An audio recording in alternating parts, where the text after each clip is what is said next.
Oh, we are live. Let's do this. Wow. We are live. Listen, welcome everyone. It's so good to see everyone. This is Timeless Tuesday. It is Yeah. also Popcorn Conversations. You know what Popcorn Conversation is all about. Listen, Popcorn Conversation is about these things that pop up in our relationships that we just let go on, and we don't even have the tools, resources, or time to even deal with them. So we just let them pop up in our lives and we just keep it moving. But we're going to put a stop to that because Popcorn Conversation, we help you with that. We are so grateful to have you with us. We want to see you join us in the chat. We have some amazing people that are on the screen with us, our co-hosts. We also have a special guest. We're looking forward to the conversation that we're going to have. Oh, Yeah. intimacy. Yes, we want to hear more about that. You know, how we can have intimacy in our life in several ways. So she's going to educate us a little bit more about that. Right now, let me just throw the ball to my husband, Carlos. Welcome, Carlos. You can tell we are in different spaces, but Yeah. just we're in different spaces and different places doesn't mean that we cannot do the work that we have been called to do, and that is to help our couples out there to thrive. Carlos, to you. Oh, thank you so much, Bay. I am missing that I am not sitting beside you, but I understand now at this point. But you just kind of glossed over what we're going to be talking about tonight, but I'm very excited. We're going to have, I want to stress, Do you see this? Men we're going to come have right back to an that. intimacy conversation Mm, tonight, which is extremely important for our relationships. And I think yeah. it is something that God blesses. I know it's something that God blesses. And when we're in a marital covenant relationship. So I'm excited about that. And I'm excited about our co hosts out here too. They all looking good. Look at the Parkers and the Joneses. That's Yeah. What's happening? I say welcome to the Parkers and the Jones. We're so glad to have you tonight and to be able to join in this conversation. We want you all to join us in the chat. We want you to be able to ask questions because let me tell you, the person we have that's going to be joining us tonight, it took me a while to get her on the calendar because busy out there doing some things. she Uh, does some good stuff. in relationships and just she's hot. She's got a book out that we'll be kind of bringing up tonight. Yes, I'm gonna allow her to talk a little bit more about that. But we want to jump in tonight, and we don't want to miss out on what she has to share with us and what we're going to gain from this conversation tonight. So I am going to welcome our special guest to the stage where we're going to be talking about married but starving for intimacy. How Mm. couples become strangers in the same house. Oh wow. Wow. Ooh. Let's welcome to the stage Naquan Lewis. Hey, Yes. hey, hey. Hello, hello. Thank you guys so much for having me. I'm excited to be here and to talk about such an important topic that goes undiscussed. Oh, we ready to dive in just a moment. But listen, I want y'all to know just a little bit about Naquan. First of all, how we met. We Yeah. were at an entrepreneur uh, event, I would Hmm. say, and Hmm. we were out just networking and talking, and we came across Naquan, and she told us what she did, and it just resonated with what we did. It's all about we do things with couples, and she does things with couples. And when she talked about some of her specialty about being a dual license relationship and sex therapist, I said, oh yeah, we got to have her on our show. Yes. We just connected. But again, she's very busy, in high demand, and I am so grateful that she is here tonight. And I want to give you a little bit of introduction and highlight about Naquan. As I said, she is a dual license relationship and sex therapist. She's a best-selling author of When Trauma is Your Author. Woo! We hear a little bit more about that. And she's the Promote your author. founder of Intimate Connections PLLC. She's known for her raw, relatable approach. She helps Black women and couples dismantle shame, deepen their intimacy, and she heals from and help them heal from generational wounds, one truth at a time. That Mm. fits right in with what we do. We do one pop at a time, and she's doing one truth at a time. So I can see that connects very well. Continue. She is a sought after speaker. As I had said, I wanted to feature some of her highlights. She was at the Essence Festival of Culture, Wellness, House Stage. She's been interviewed by many major outlets, Essence, Cosmopolitan, and The Knot. And I mean, I could go on and on. She's doing great work, and she is definitely doing the work that we know is much needed.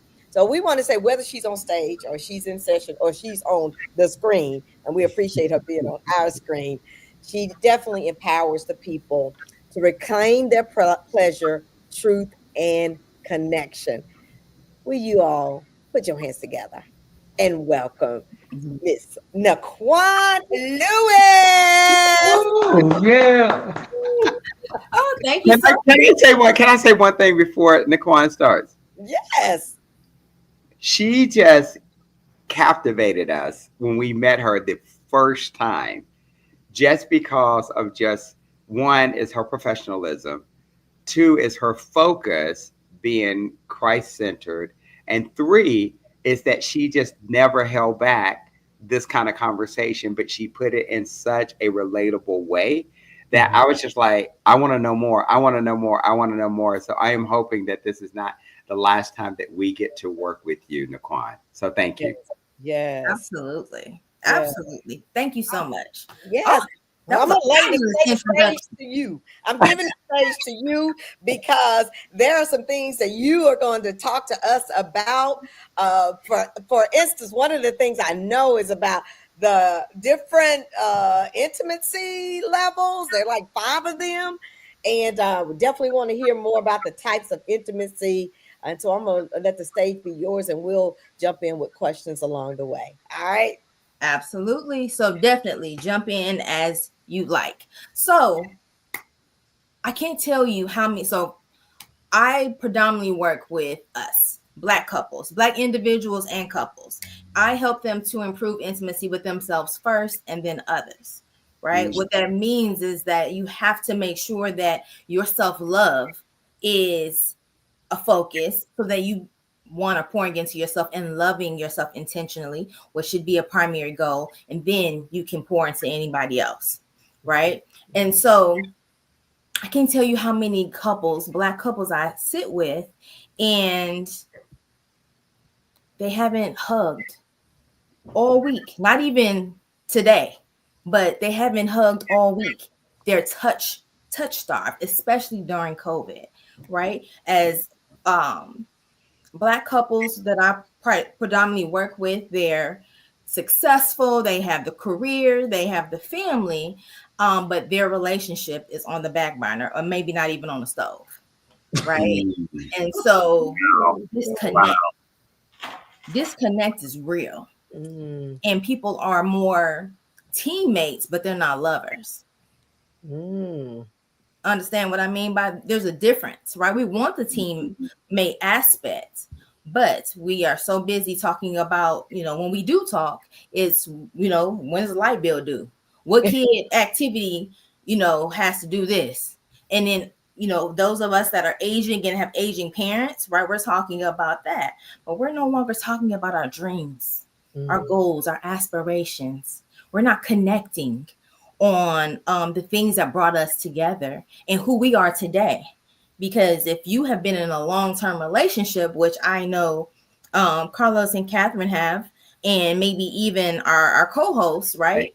Uh-huh. You're not the same person that you were when you got married. That's And right. if you are not, one thing I have my couples do annually, I prefer every 6 months, but annually, if you are not reviving and revising your vows, your standards of the relationship, you are out of alignment. mm.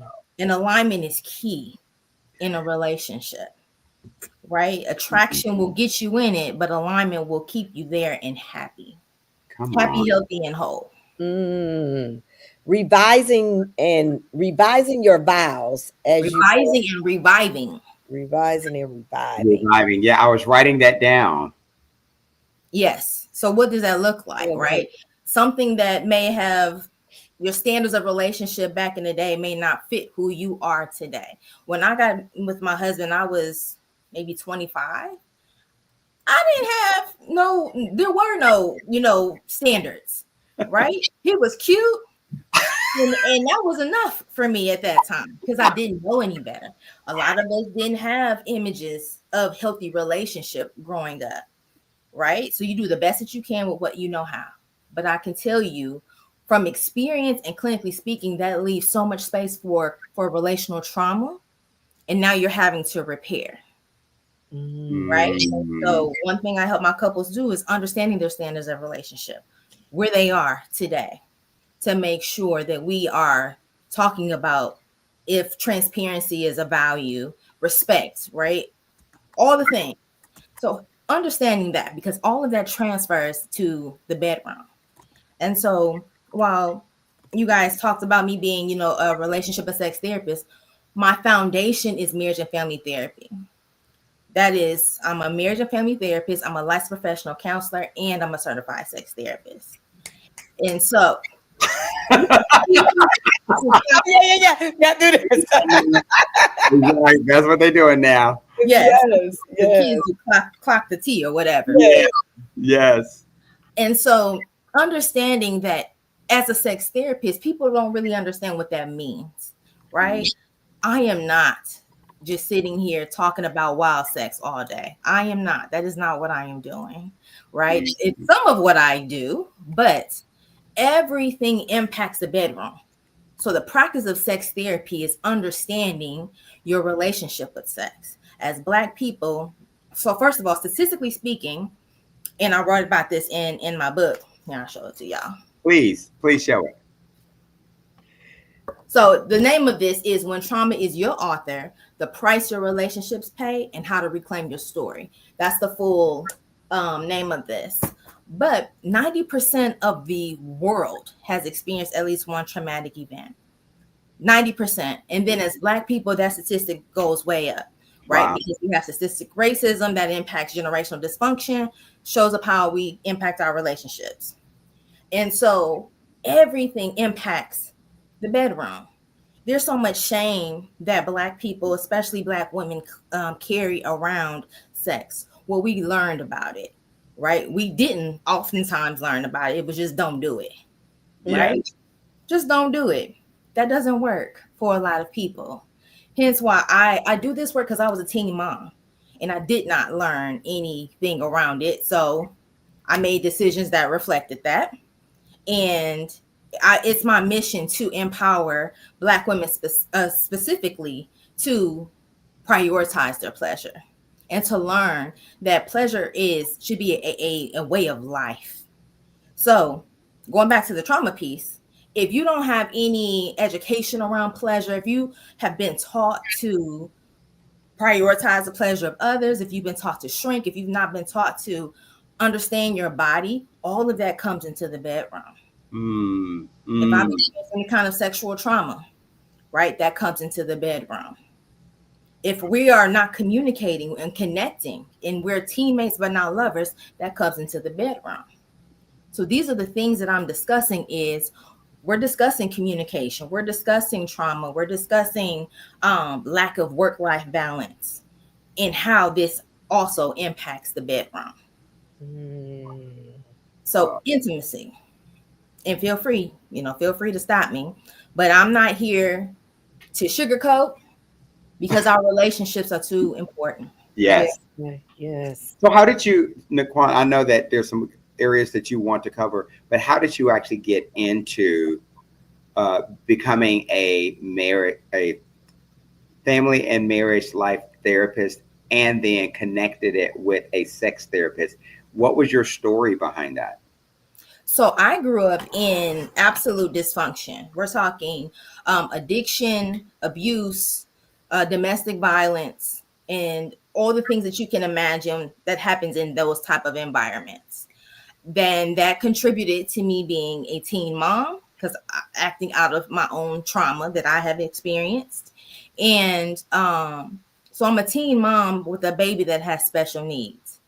And so luckily she grew out of that with a lot of surgeries and things. So once I took my own psychology course, because it was like, I'm not going to continue this.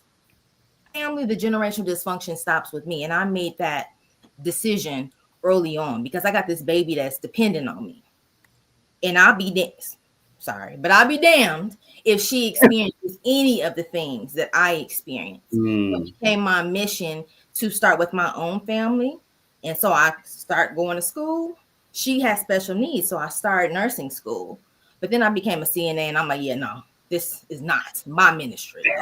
Okay, no. But then I took that first psychology course, and I was like, okay, I want to be able to understand and help people understand that even though trauma may have written the first part of your story, it does not have to continue. You Come can on. take the pen back at any time. Come on. And so then once I took my first human sexuality class in undergrad, that was it for me. Because again, I have my own trauma. People around me have trauma, and I want to help them to understand how to manage it so that it is not controlling you. Mm. Wow. And so, being a teen mom, not having the education that I needed to make well-informed decisions became my purpose. That is what I knew in undergrad, that I would be a sex therapist. All of my research was around human sexuality. And so it's born out of a need to dismantle what I was passed down, but I refused to continue to carry. Mm. Well, you are a Christ follower in this space, and oftentimes people can get it confused with sex therapy, meaning sex can go any kind of way to anybody in any way at this point. But for you, you choose to actually do it the covenant way. So how did you make that distinction between having more of a Christ-centered sex therapist practice versus a secular one? So here's the thing, right? As a therapist in general, one of my ethical mandates is no judgment, right? So I can practice my life how I see fit. If anybody asks me, am I a believer? I am. Now, when people come to me, I do work with people that may practice ethical non-monogamy. Now, what that looks like is open relationships. That might look like polyamorous relationships. Mm, I assist them in doing that in an ethical way, which means that as adults, as long as we are being consensual and ethical, we mm, have the luxury to practice how we see fit. That does not work for me in my home. In my home, we are monogamous. In my home, we do serve. That's what I do in my home. But I am also able to help and support people as long as it's ethical. They have the right and the luxury to do what they want mm. to do. And I help them to communicate and and establish healthy and flexible boundaries around what their goals are. But I'm assessing, is this something that is rooted in trauma? Because sometimes it's a symptom, right? Mm. I am assessing, is this something that is consensual and I'm not doing it because I'm scared my man is going to leave me if I don't, Mhm. right? And so I work with a variety of people, but my relationship, my marriage is something more Christ-like. Mm. I don't know if our other co-hosts have questions, but I did have a question. Many couples think intimacy equals sex.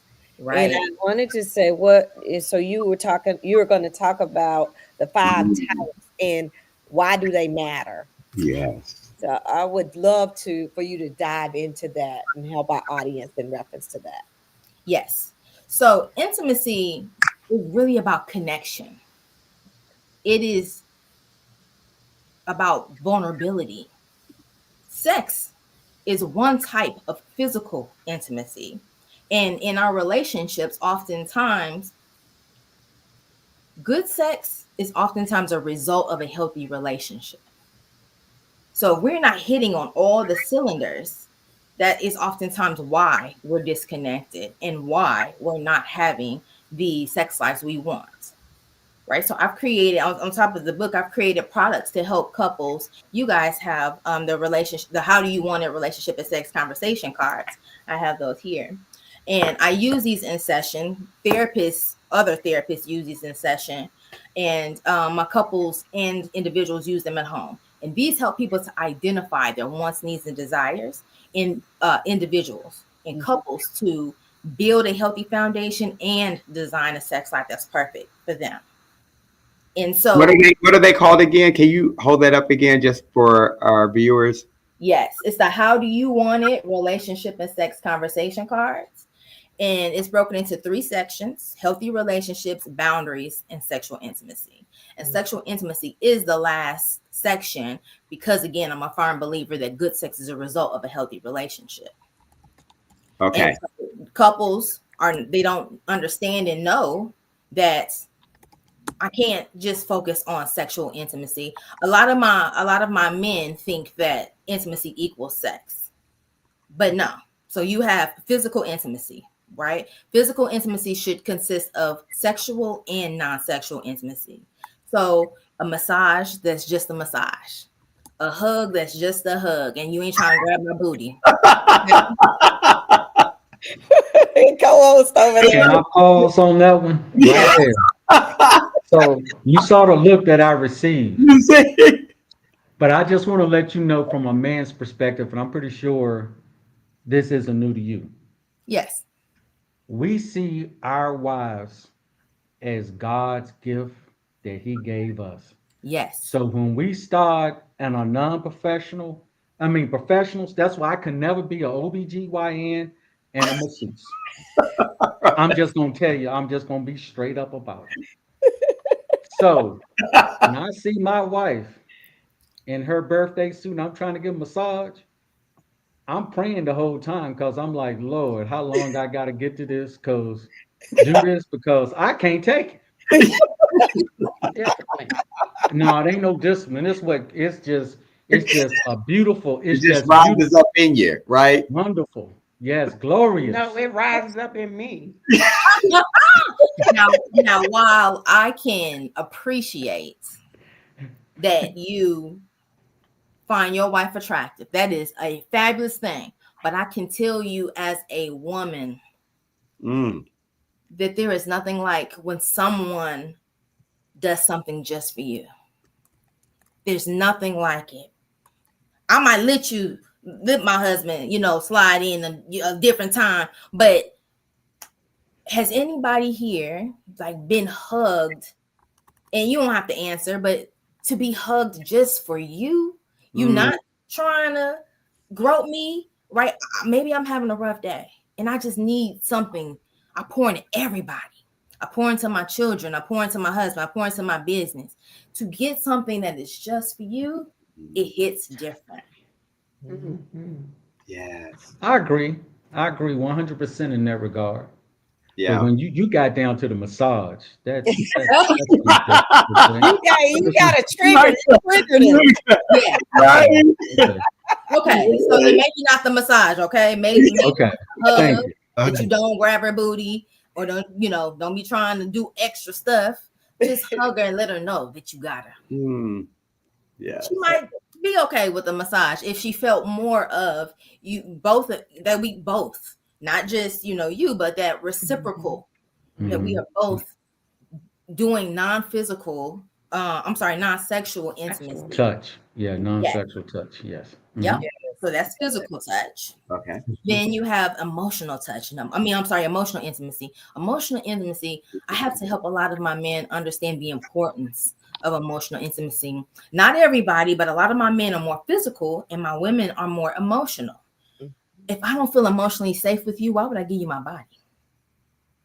If can't be vulnerable with you, if I feel that I can't be vulnerable with you, if I feel that you're going to criticize me, judge me, shoot down what I'm saying, try to take over the conversation, why would I want to give you my body?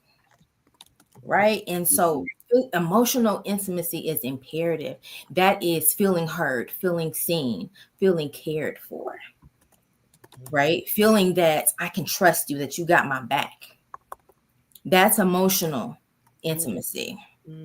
So having meaningful, conversations together where Because you are allowed to be open. Go ahead. because they may not have grown up with that type of emotional safety at that point. And so now we have the opportunity as spouses to create that environment and create that emotional safety for them, correct? Yes, and to protect it. And protect. It must be protected. That is a surefire way to disconnect if there's no emotional safety. Okay. So physical, emotional safety, then experiential. Experiential is probably one of my favorites. This just means shared hobbies and interests. So it's traveling, taking a class together. You can read together, having some kind of hobby that is just for you, right?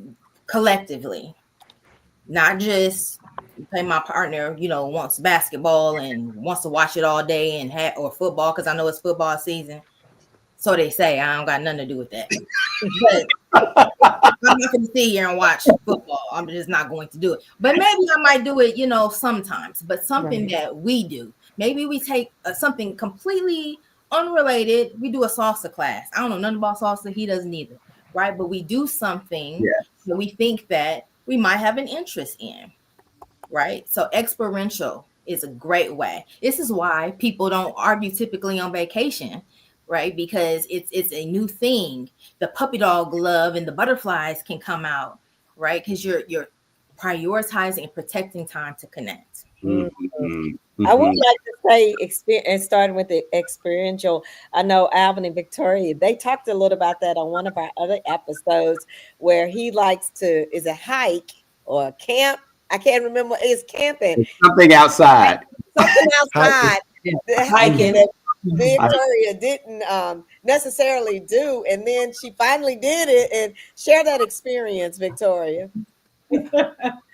Oh yeah, he every year he goes. For a while he's been going on hiking trips with the fellas, with a church group, and they would go and sleep outside. Now that I said I'm not doing that, I said I'll go glamping. I need a cabin. I need a restroom. I need a shower.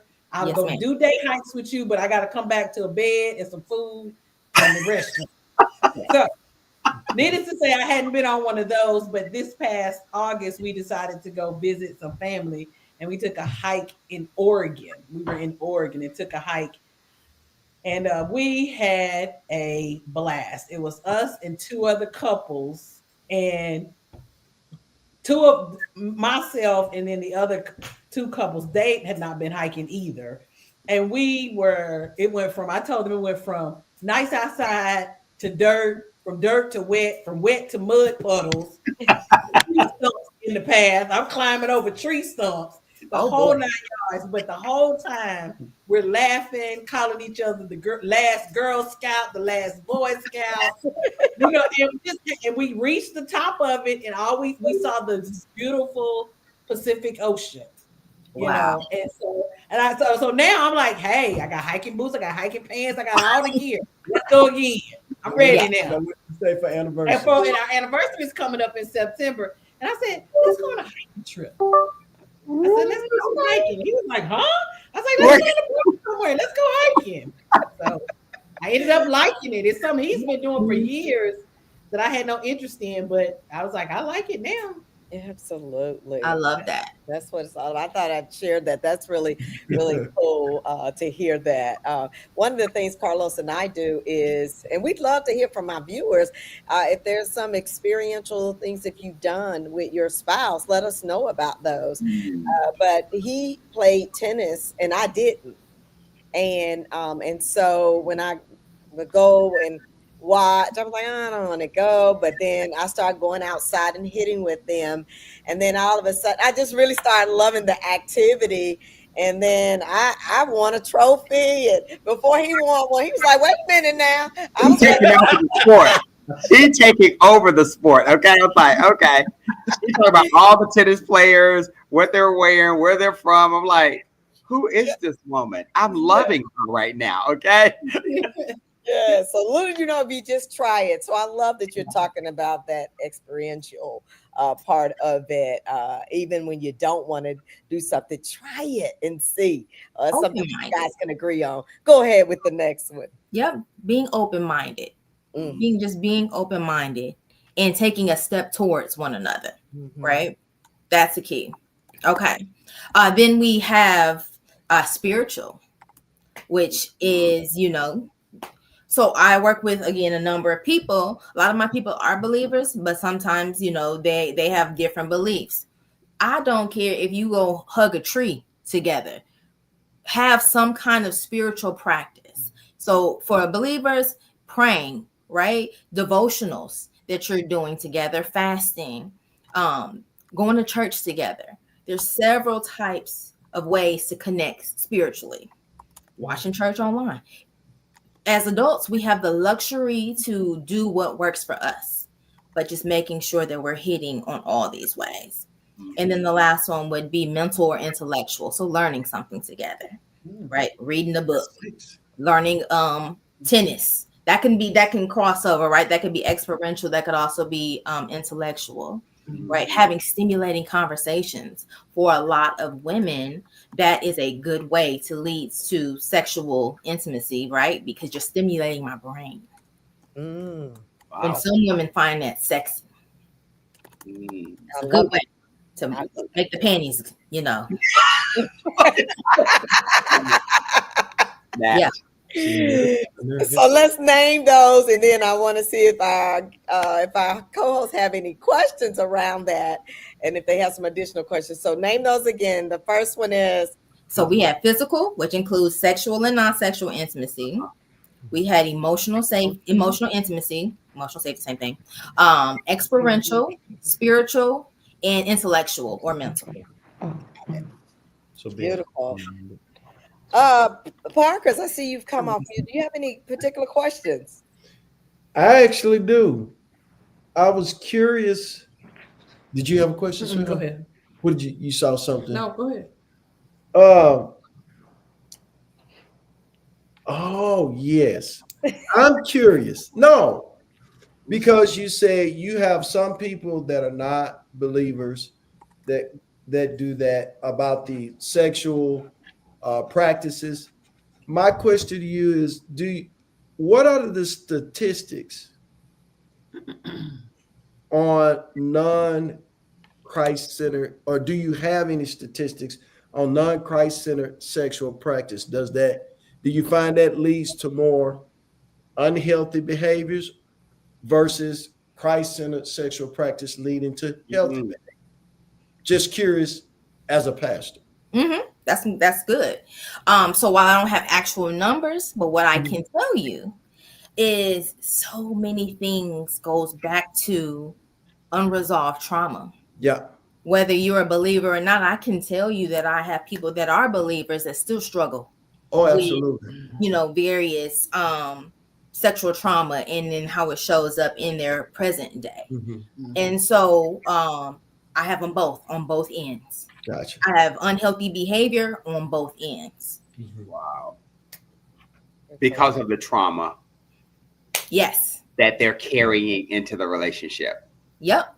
Because we all got stuff. Let's be clear, right? Yes, but how it shows up, if we're on the healing journey, healing is not a destination. It is a lifelong journey. I still, in my however many years I've been doing this work since 2012 is when I started. I've been with my husband since 2005 or something. I still get activated, right? But today, trauma does not control me. That doesn't mean it's not going to show up. Wow. I still get activated. I still feel triggered. I no longer show up in a way that's harmful to myself, maybe me, my freedom. But today I can manage it. Today I understand emotional regulation. I understand my triggers. I understand how they show up. I understand what I need in those moments. But that's because I'm doing this work, not just from a professional, lens. Understand I'm in therapy every Thursday at 11 because this is a lifelong journey. The stuff that I experience is not going anywhere. Trauma does not go anywhere. The goal is to understand your triggers and to manage it so it's not controlling you.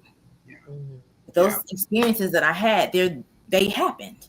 I can't get rid of them, but I can surely manage them and make sure that they're not impacting my life the way that they used to. All right. So Naquan, how does a couple get to the place where they're truly experiencing these 5 areas of sexual pleasures, like physical, emotional, spiritual, and intellectual? Like, where do I begin? How do I start that journey so that I can get to that transparency space? So, great question. It depends on where you are. I can tell you that I work with couples that just need to spice some things up.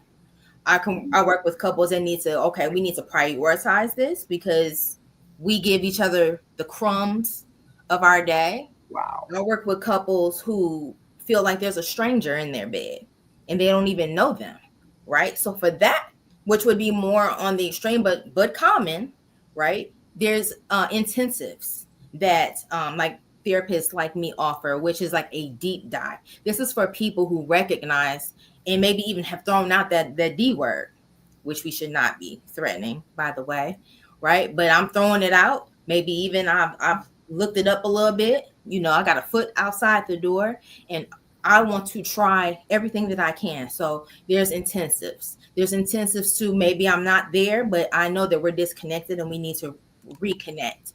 So we do a deep dive where we are dismantling the foundation that no longer serves you. And that we're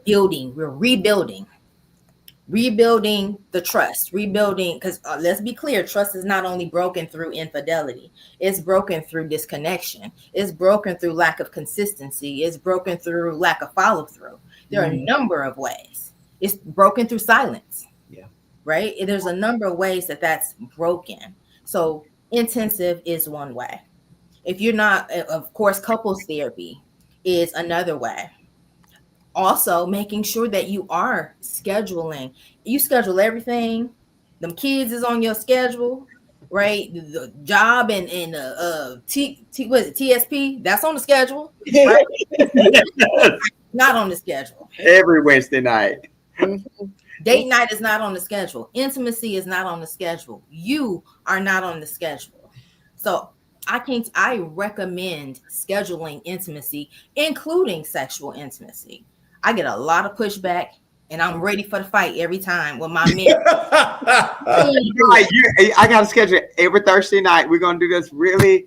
Yes. Okay. Yes. No. I was like, I'm complaining about every Thursday night, but it may be Saturday night. It could be Saturday, Sunday, and Monday. That's Me and Catherine, we had this. Did I say it, Catherine? I guess so. Let's go offline. Let me see. We said this is what we said. I said we're gonna be intimate. Like we're gonna be intimate like every day. Let's see how long we're gonna last. Every day. And what did she say? So we lasted one day. Because his goals of aspiration to every day was unrealistic. But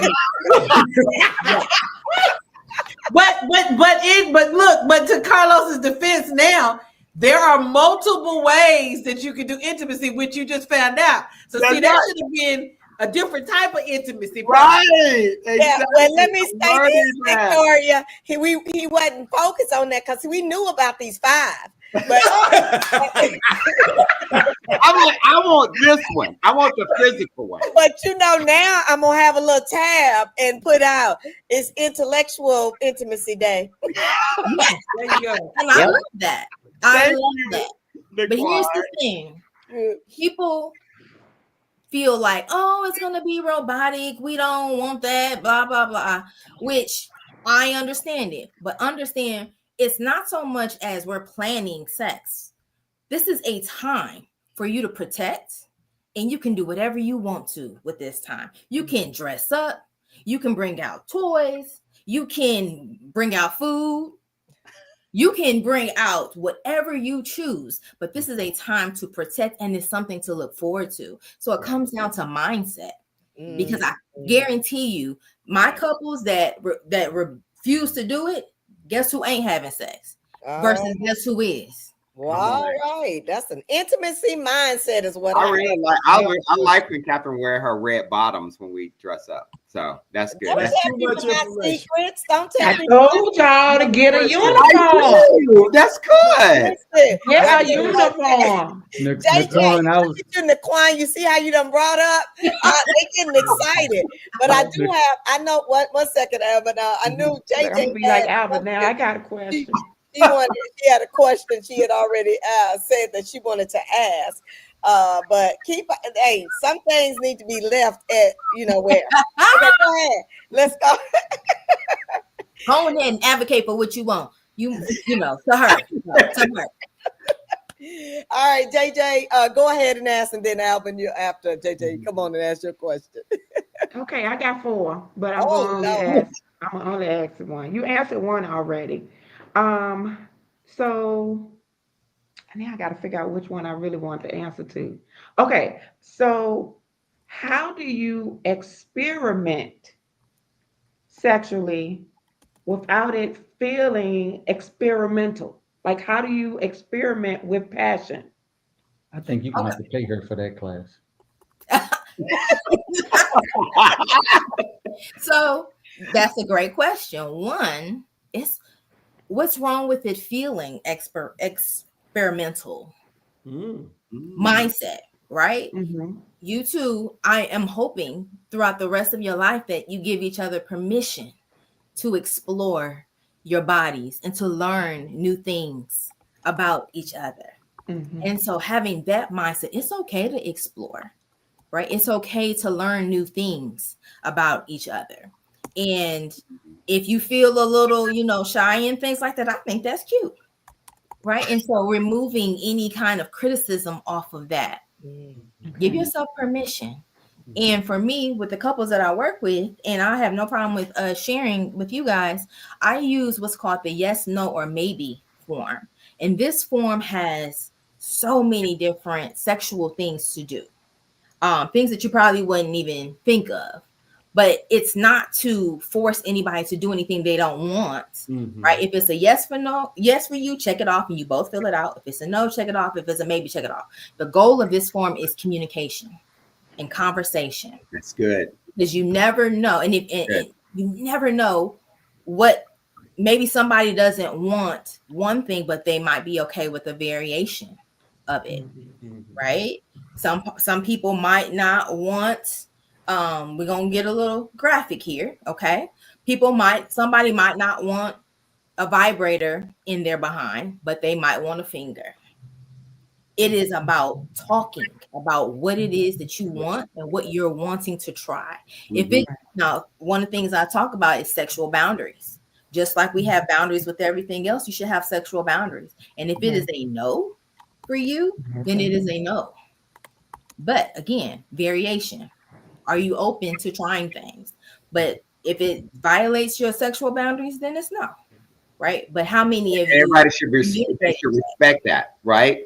Everybody should respect Absolutely. that. But have you communicated? And you feel free to, answer or not. But can you say that you have discussed that? And if not, it ain't too late, Yeah, that's right. right? That's Have good. you discussed the things that you enjoy? In the card deck, there's several cards in here that talks about, one, what is your relationship with sex? What is your relationship with sexual health?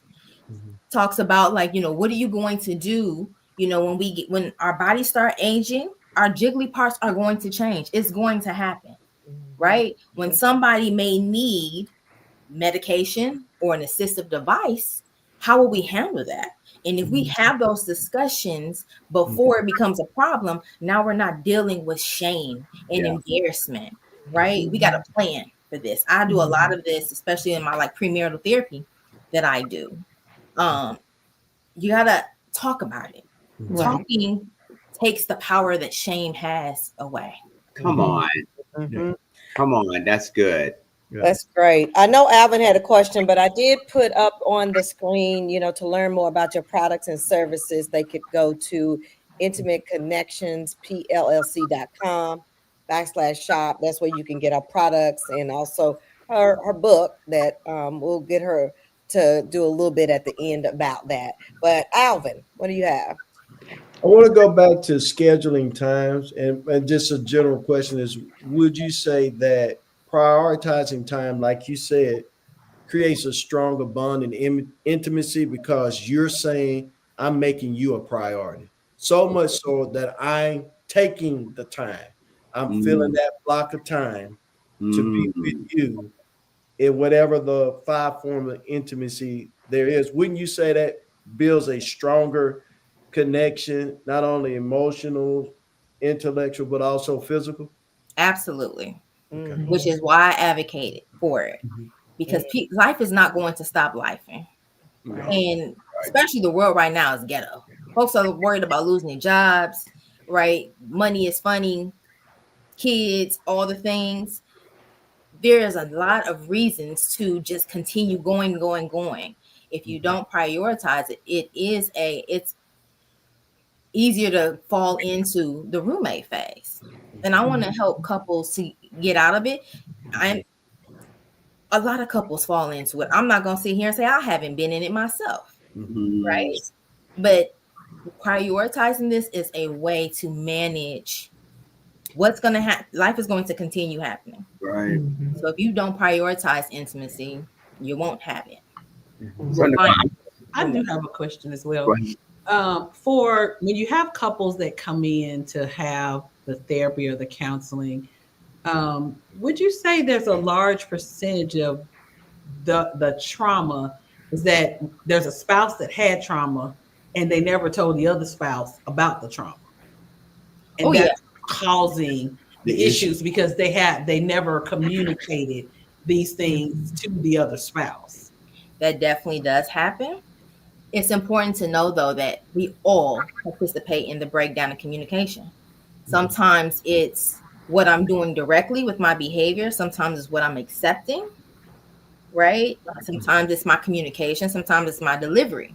But that definitely does happen because there's so much shame around trauma, especially sexual trauma. Especially my sexual trauma, not mine, but especially sexual trauma with men, right? Because of what society says, men are supposed to be. And so that lends to them not communicating. There are people that, have never verbalized what happened to them. Right. You cannot heal what you will not speak. So, so So then, so get then, into a relationship with somebody and they have no idea all of this baggage is all there, this, yes, which Yeah, is really unfair to the other person because they should know. they should know. But how about as a person? Because I can't tell you how many people that deal with this trauma that they've not discussed, they don't have awareness around it. They don't understand how wow, it impacted them, Mhm. their Right. decisions, their Right. partners, Right. their children, their parenting, their Mhm. self-esteem. I can't tell you what I don't know about me. Mhm. mm, That don't mean it's not harmful, Right. which is why the book is named like the costs that your relationships pay, because Mhm. people don't understand the impact of trauma. And that's the first step is awareness. Mhm. But awareness is mm. not enough. What you gonna do with it once you have it? Yeah. So then, Daquan, why don't people get the help they need in this area? What's some of the biggest barriers? Generational dysfunction, especially in the Black community. We don't go to therapy. That's for white folks, Yep. right? That's a societal. Tell nobody our business. Yeah, we don't discuss what happened in my house, right? We're not taught to advocate for ourselves. We're taught to protect the person that has violated us. The uncle keep coming to the cookout. Everybody know they can't trust their kids around them. Huh. So, but this is generational, right? Mhm. If my family doesn't protect me, Yeah, who why is? would I think to do it for myself? Mhm. Protection, advocacy, these things are taught. Mhm. Silence is taught. Mhm. Shame is taught. Mhm. And so we don't get the help in this area because we have, if it's been your norm all of your life, Yeah. why You would don't see it. you don't see it? Why would you think something else is possible? Yeah. for you? Yes. That's So good. I have a so when you talk about talking about sex, especially with other couples that are saved, and as well, I know for me personally, we were taught sex was wrong, it was nasty, and Yep. that you sinful if you want to be freaky. After you get married, of course, but if you want to be freaky, then that's a sin. You shouldn't want it. It's plain Jane. It's just for making babies, and if you can't make no babies, then you don't really do it unless you're supposed to keep the husband from tipping out. That's what we were taught.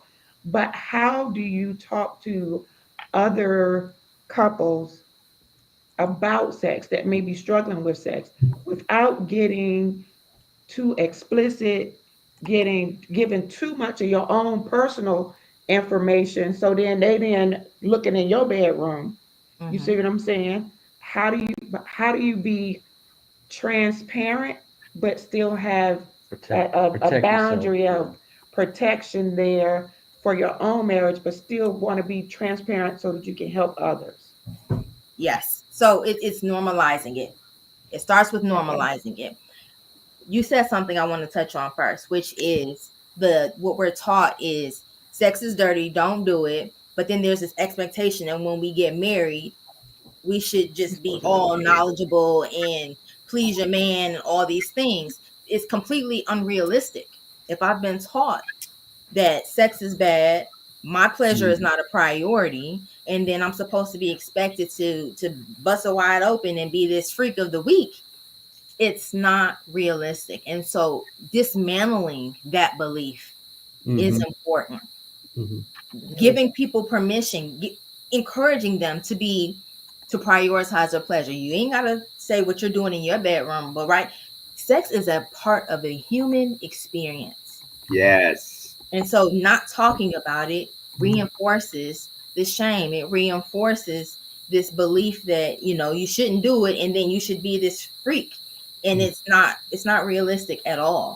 So if you want to talk to other couples about it, you want to normalize it. You want to acknowledge the shame that we've been passed down that doesn't belong to us. And giving each person permission and encouraging them to release it.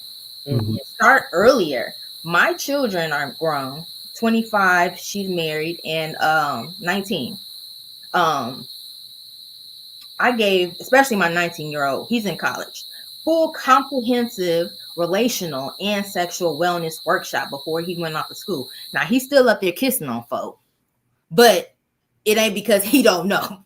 He knows better. He still has free will. But I'm starting with both of them. They don't flinch when I mention, they know what I do. They don't flinch because I've normalized that one, here is how to have a healthy relationship. These 5 types of intimacy, they can tell you Mhm. because I'm teaching them.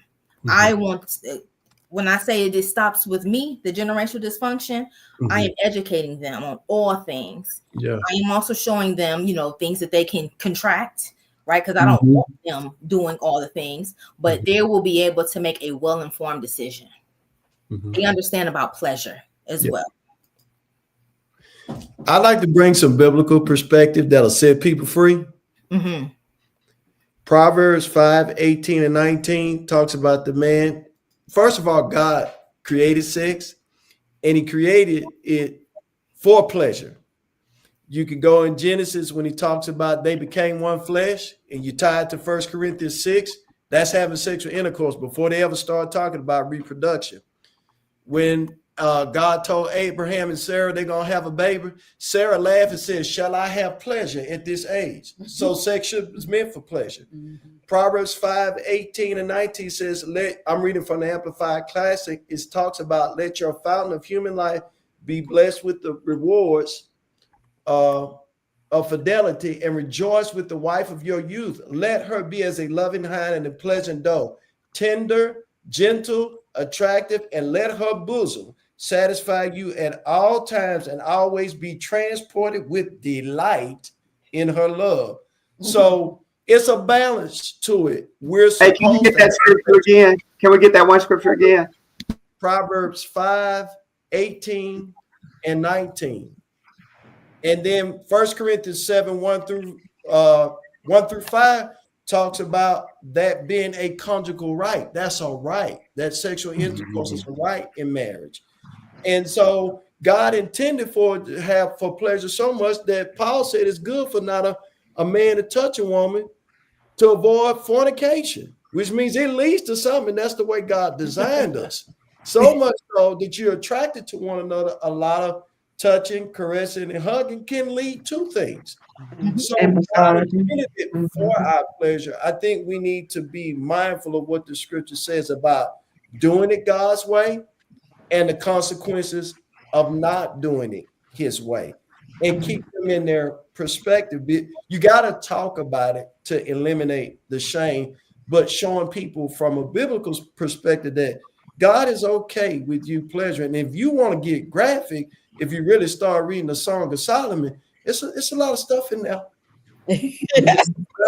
Yes. You know, in some different translations to see what he's really talking about.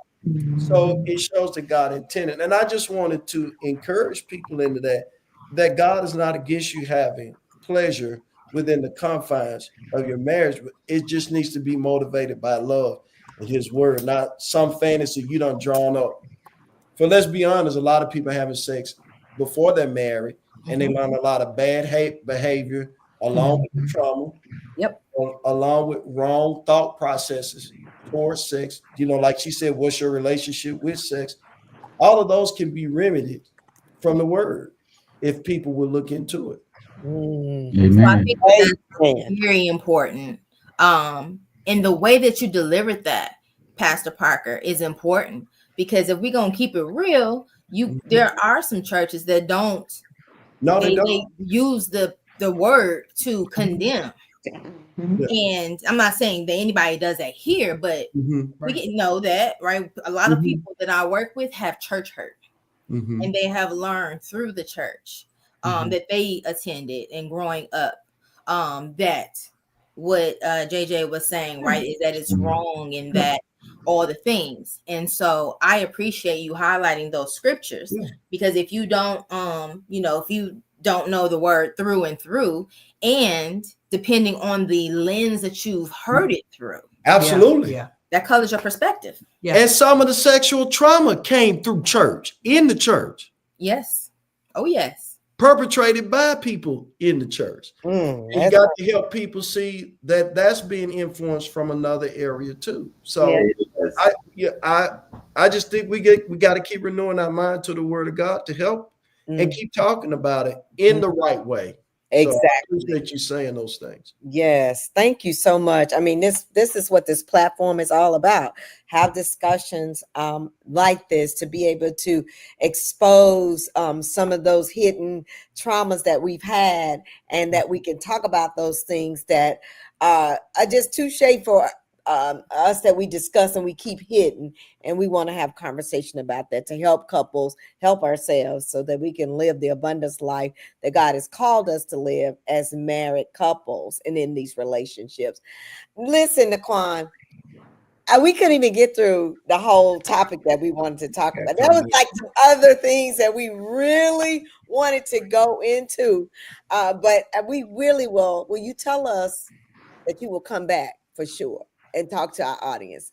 Absolutely. Okay. Because there are some things that we still wanted to get into, but we thank you for those five types of intimacy that can help individual. It's certainly gonna help Carlos and I because I'm gonna have a little sticky pad on which one which one we need to be stimulating today and tomorrow and the next day. But I appreciate. Why don't you tell our viewers and audience about how they can connect with you and tell us a little bit about your book so that they can start to order that. It's on Amazon. It's also on your webpage. I'm gonna let you have this time for that.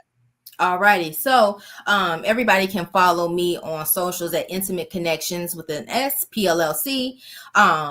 If you need resources, all of my articles that I contribute to, which are all on relationship, love, and intimacy, are also available on naquanlewis.com. And so as far as the book goes, absolutely you can get it on Amazon, but if you want a signed copy, then you just go to whentraumaisyourauthor.com.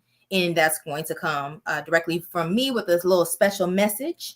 And so this book is for one, it centers the Black woman experience. It's for everyone, but it centers the Black woman experience or the Black experience in general.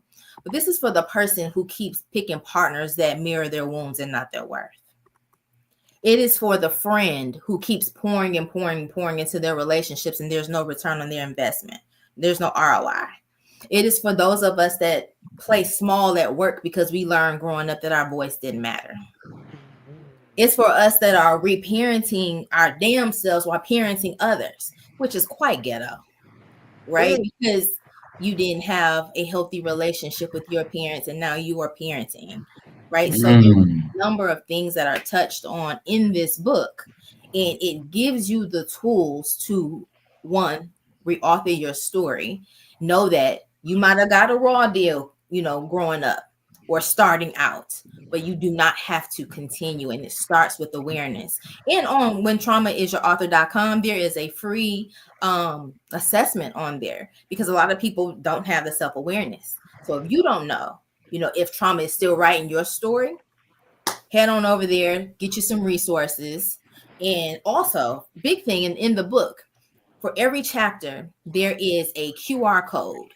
And this QR code takes you to a free comprehensive guide that has journal prompts, affirmations, assignments that are helping you to implement the changes that you want to see and the things that you're learning along the way. So we're not just reading a story here. This book is about getting to work and taking the pen back and writing the story based on your terms, not what trauma said about you. There you have it. Thank you so much. Let's give Naquan Lewis a hand for sharing with us. We hope that you all have really gained some knowledge from our conversation tonight. This is our popcorn conversation, and boy, was it popping, okay? Remember to follow powercouplesrock.com. Go to powercouplesrock.com. You can also follow us on all socials. Carlos, do you have anything to wrap us up so we can let our viewers go and listen to this again? No, I just hope that people's minds and hearts were burning after listening to Naquan and then Alvin grounding it in scripture and then some amazing questions that were asked so that people can feel free to, and I love the word you used, Naquan, people feel free to have an adventure in their sexual experience or in their intimate experience. They can have that adventure and it's good. So thank you. You're welcome. Thank you guys for having me. You are so welcome. Thank you to Black Diamond Marriages and to Pastors Alvin and Victoria Parker, our co-hosts. You can always follow them on True Word Christian Church and, of course, Black Diamond Marriages, Our Couples Rock. At the end of the day, what do we say? Let's get power. Naquan, like what? Powered up, baby. Powered up. Hold up. Yeah.